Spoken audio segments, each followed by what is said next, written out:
Hi, I'm Kelly Austin, your e-learning strategist who is passionate about helping you master the art of teaching online. And in this video, I'm going to share with you how you can use discussion frameworks to direct and strengthen intellectual conversations, but not only in your online course, in your hybrid course, or even in your face-to-face course. So let's get started. All right, so what is a discussion framework? Well, let me tell you what I did. I thought about all the elements of the framework. I wrote them down. I looked up each term, and then I came up with my own definition. So this is Kelly Austin's definition of a discussion framework. A discussion framework is a student-centered constructional system that gives direction and strength to an intellectual conversation. So let's break that down. What makes it student-centered? What makes it student-centered? Now, for so long in higher education, we have led with the teacher-directed lecture format, where the instructor is the expert, the students are the sponges, and they just feast and feed on whatever we teach them. We are understanding now, as we knew and as we know in K-12, that is not the best way to teach. In fact, it is the worst way to learn. However, about 80% of instructors are still using that format as their primary instructional strategy. That's not what we want. We want our classes to be student-centered. We want the students to have ownership of their learning during class time. And particularly, that is really important when you are online. So how do I make the framework student-centered? Listen to this quote first. It is no wonder that teachers in a traditional classroom end up so exhausted.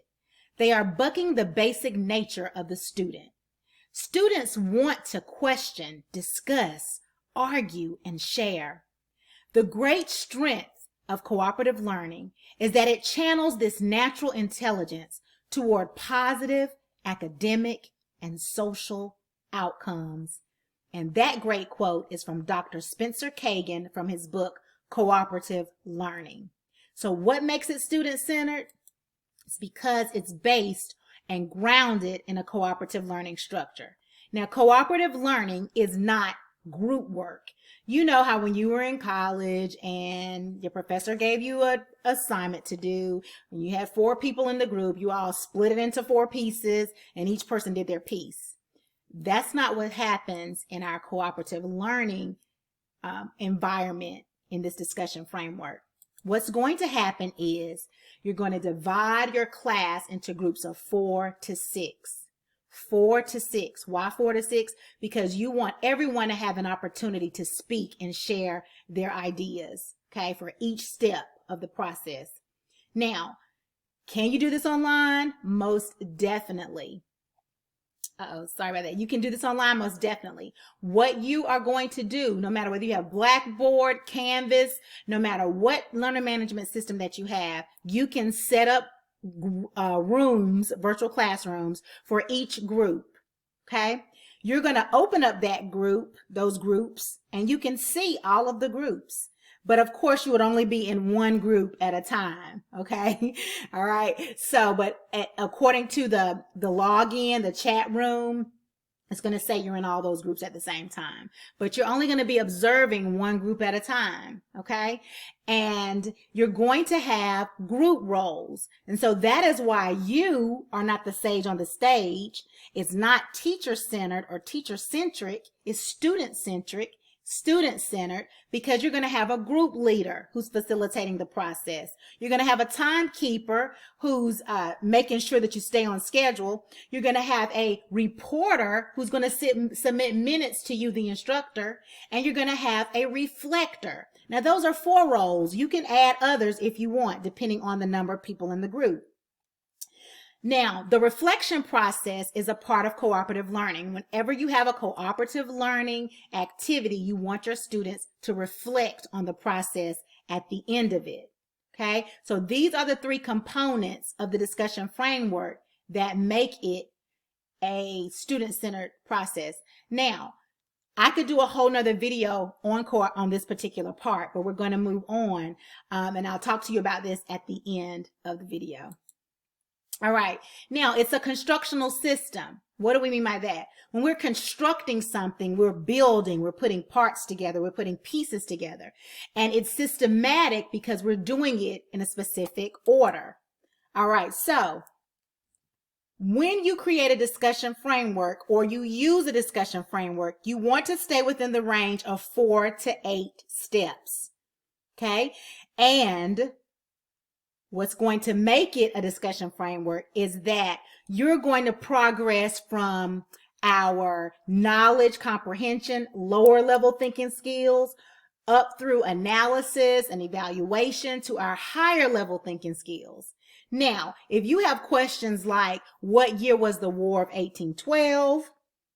Or what color was Red Riding Hood's hood? I say that to my students all the time to show them, that is not an analytical or higher order thinking type of question. But anyway, if you create those kinds of questions for your framework, you have not created a framework. Okay, you want the questions to build because over time, as they are doing this, their critical thinking skills are being cultivated. Okay, so to be open-ended type of questions as we go throughout the process, or as we go from the lower step of the process to the higher step. And I'll show you in just a minute.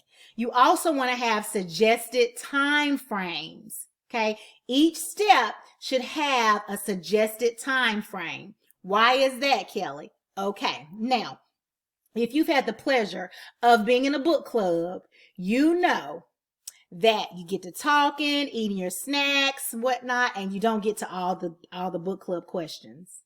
Okay, because that book club needs some group roles. Okay, so if your book club has a timekeeper, you may get to all your questions, but if not, you know how that goes. Next thing you know, it's 10 o'clock at night and you all have gone off on a tangent and never really got to discuss all the questions.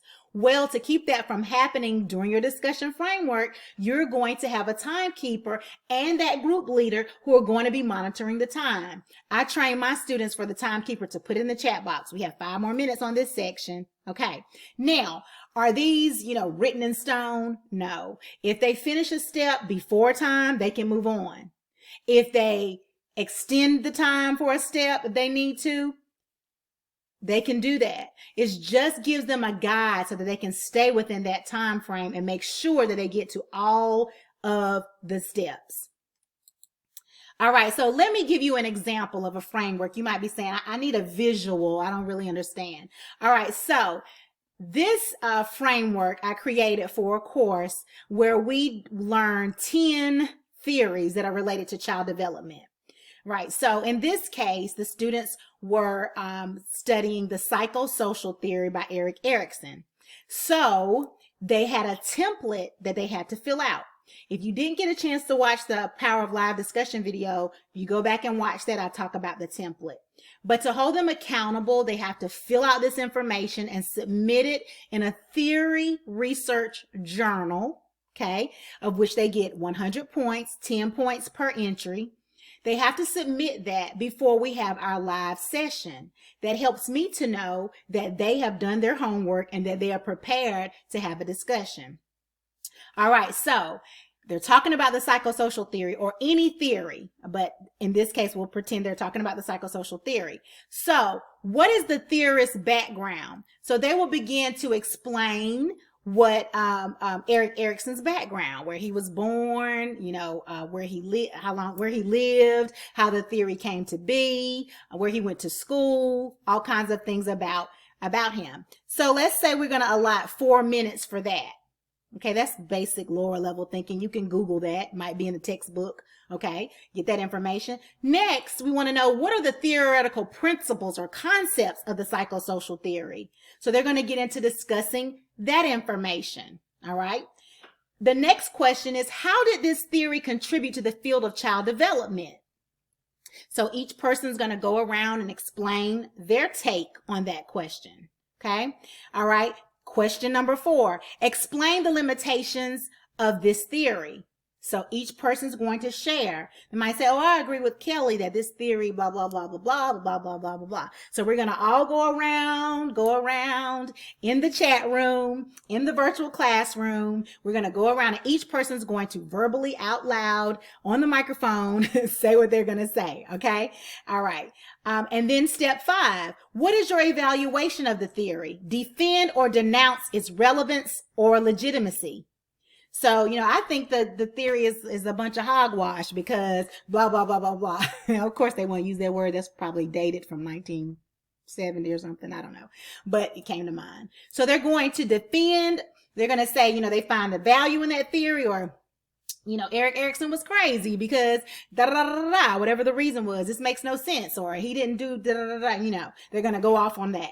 And then that's the end of their discussion, and they're going to reflect on it. Now, of course, it's going to take some time because each person is going to share and they're going to be able to go back and forth about it. Now, this is just a really short, concise framework. Okay. It has 6 steps. It meets the criteria of 4 to 8 steps.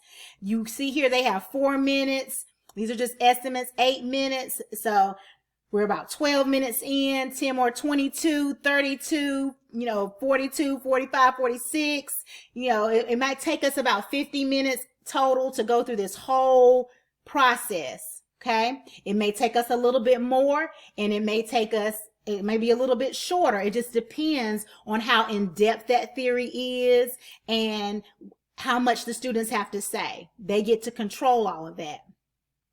At the end, they're going to reflect, and I give them what's called a reflection form. And in that form, there's going to be a rating scale where they're going to have specific questions that they respond to about how well the group communicated and whether people were on time, whether everybody had a chance to speak.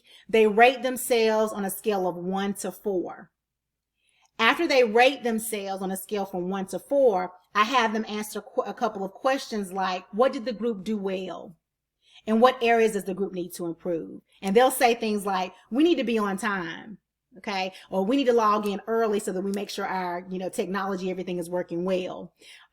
We need to go into more detail about particular steps. Or step 4, we need to talk a little bit more. They will tell the truth. And as they become more and more comfortable with the framework, they will begin to express themselves a lot more. Now, I would suggest that you use the same framework for your course. So if you create this one, say for my child development course or early childhood education course, if I create this one, then I'm going to use the same one, these same steps, because they're going to begin to master these steps.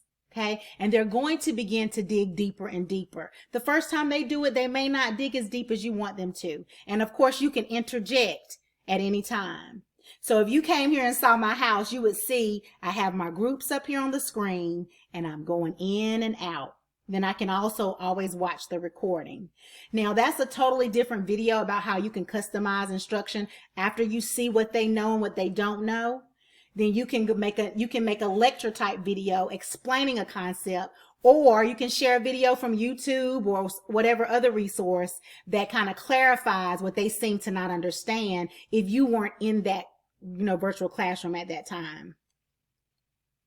So that was a lot, wasn't it? All right. So now it is an intellectual conversation simply because intellect is the faculty of thinking.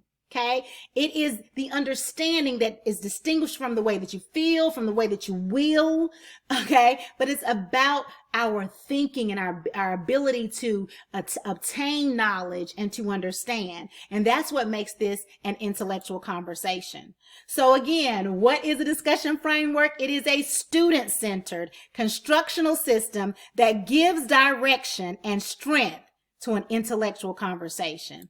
Now, last but not least, I want to invite you to enroll in the LTVD mini course where I teach you everything you need to know about that particular framework. I teach you how to set it up in your LMS. I teach you the mindset you need to have. I teach you how to train your students. 8 modules that you can complete in 30 days or less. You can go to virtualgoji.com for more information, and I can't wait to see you on the other side. Until the next video, bye-bye.